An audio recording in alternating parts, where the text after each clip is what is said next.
Udah awal bulan Desember aja nih, gimana? Udah mulai mikirin resolusi untuk tahun depan belum? Atau jangan-jangan nerusin resolusi tahun-tahun sebelumnya? Mau nurunin berat badan 5 kilo, malah naik. Mau mulai belajar gitar, ternyata nggak sempet. Mau keluar dari kerjaan lama dan bikin usaha, harus ditunda dulu karena pandemi. Related nggak sih sama keadaan kayak gitu? Sama, aku juga kok. Tapi sebenarnya kenapa sih kita akhirnya nggak mencapai resolusi-resolusi kita? Alasan yang umumnya terjadi adalah kita semangat nih di awal-awal. Tapi kok lama-lama jadi males ya? Pada akhirnya berhenti di tengah jalan deh.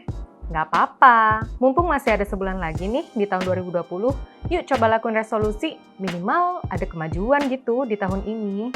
Nah, pada video kali ini, aku Ajeng dari Bersama akan sharing 5 tips terampuh untuk ngelawan rasa males. Ditonton sampai habis ya, karena 5 tips ini benar-benar bisa dipraktekin langsung dan kapanpun setiap kali kalian ngerasa malas. Stay tune!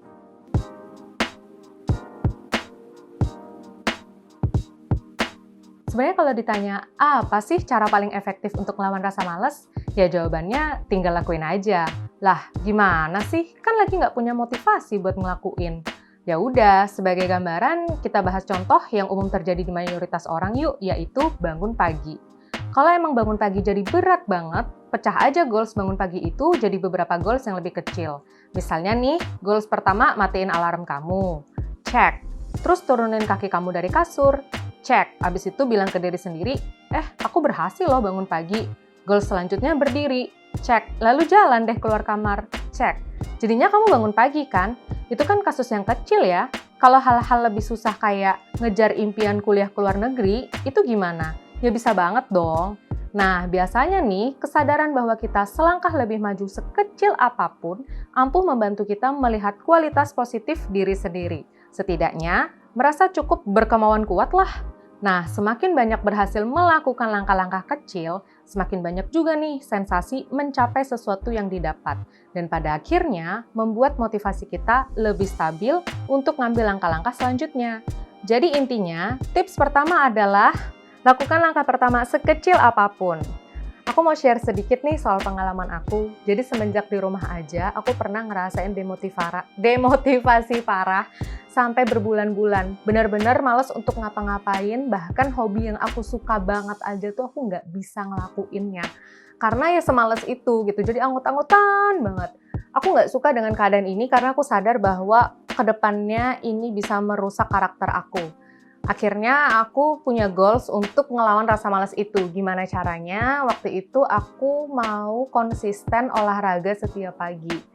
Nah itu nggak berhasil tuh karena anggot-anggotan banget, terus jadi kayak banyak excuse, jadi kayak bolong-bolong gitu. Nah di situ aku ngerasa, aduh aku gagal nih, aku kayaknya nggak bisa nih ngelawan diri aku sendiri.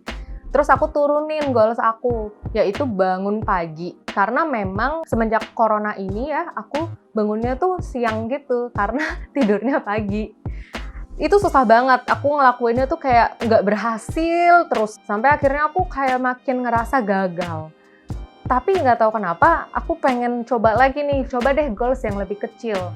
Yaitu aku pikir, aku harus minum air putih, air mineral, sebotol ini, setengah botol aja setiap paginya selama 10 hari lah minimal. Aku rasa aku bisa sih ngelakuin itu. Mau bangun jam berapapun itu harus hal yang pertama aku lakukan. Nah, akhirnya aku berhasil nih, 10 hari itu aku tambah 15 hari, itu aku tambah lagi jadi 20 hari. Di situ aku ngerasa, oke, ternyata aku masih punya keinginan kuat untuk melawan rasa malas itu.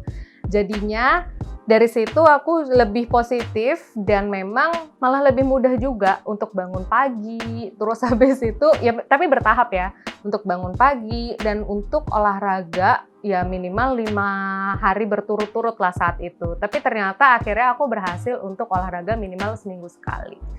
Jadi memang langkah pertama yang kecil yang kira-kira kamu bisa lakuin itu perlu banget kamu ambil sebagai bukti bahwa kamu itu mau untuk melakukan sesuatu dan bisa jadi memang itu batu loncatan kamu untuk ke next stage-nya, ke goals kamu yang lebih besar. So, kalian punya nggak sih pengalaman yang sama? Kalau misalnya punya, aku tertarik banget untuk tahu supaya aku juga terinspirasi. Komen di bawah ya.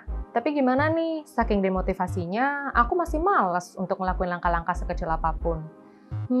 Sekarang coba deh tips kedua. Bayangkan apa yang akan kamu dapatkan setelah kamu berhasil melakukan itu. Atau biasa dikenal dengan visualisasi. Misalnya kamu lagi ngerjain tugas kantor yang bentar lagi deadline. Bayangkan gimana rasanya tuh main game tanpa gangguan telepon dari atasan.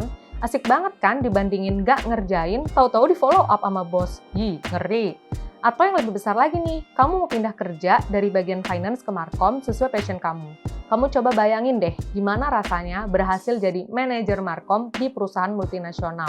Coba bayangin semua momen itu. Muncul rasa happy dan terbakar kan? Udah mulai termotivasi belum? Kalau iya, langsung deh lakuin langkah pertama untuk apapun yang harus kamu kerjain. Lagi proses ngelakuin, udah visualisasi, tapi kok aku masih ngerasa demotivasi ya? Rasanya nggak sabar aja gitu, pengen segera dapetin hasilnya. Gimana kalau ternyata hasilnya nggak sesuai bayanganku?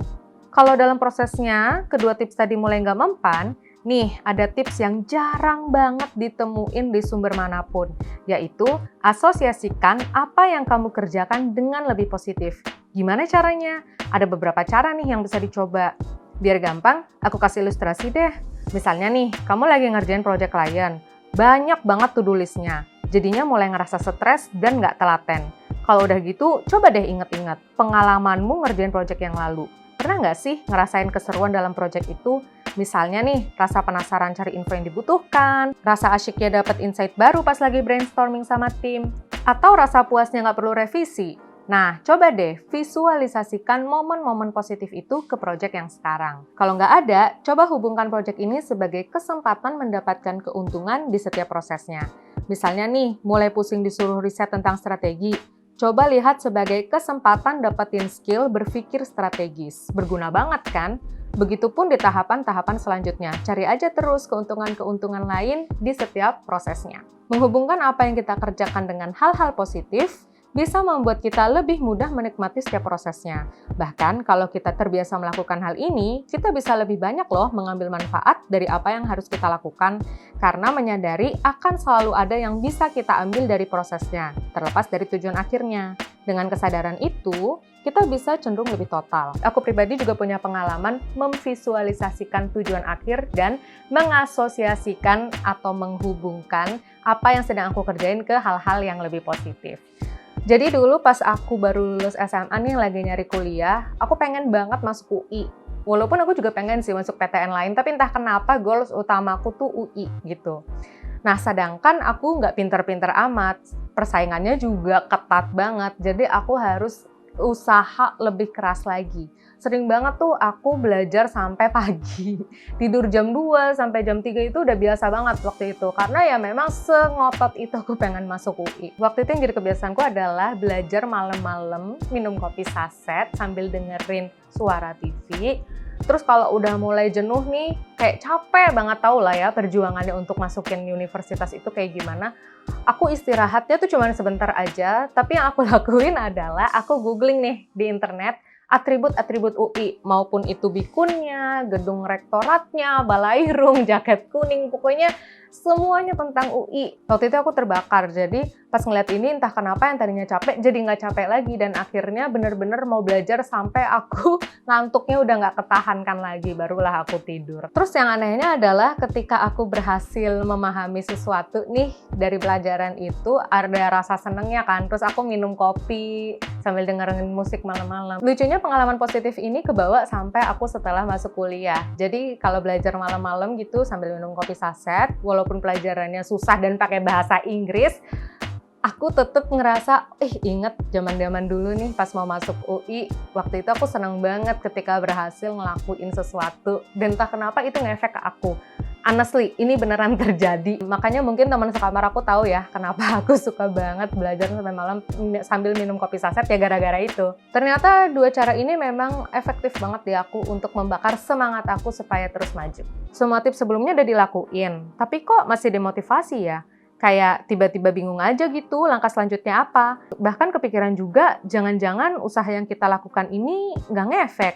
Nah, kalau gitu, mungkin itu terjadi karena kamu nggak merencanakan kegiatanmu secara sistematis. Ngalir aja gitu, tanpa tahapan yang jelas. Suka kelewatan perintilan penting, sampai jadinya capek deh di prosesnya. Kalau iya, coba deh tips keempat, yaitu rencanakan kegiatan lebih sistematis. Kenapa ini membantu? Karena faktanya, otak kita itu suka banget sama hal-hal yang bersifat pasti dan cenderung menghindari hal-hal yang nggak pasti. Perencanaan itu membuat otak kita punya gambaran dari proses yang dijalani, sehingga otak merasa lebih nyaman karena lebih pasti dan terkontrol. Selain itu, otak kita sebenarnya lebih suka sesuatu yang in order dan runut. Makanya banyak banget kan orang yang nyaman melakukan kebiasaan dan to-do list setiap harinya. Nah, tips terakhir nih, jangan lupa untuk apresiasi hal yang kamu lakukan sekecil apapun itu. Ketika memulai langkah awal yang kecil, coba berterima kasih ke diri sendiri karena kamu udah berkeinginan kuat melakukan hal tersebut. Ketika capek dalam prosesnya, coba apresiasi dirimu karena sudah melangkah sejauh ini.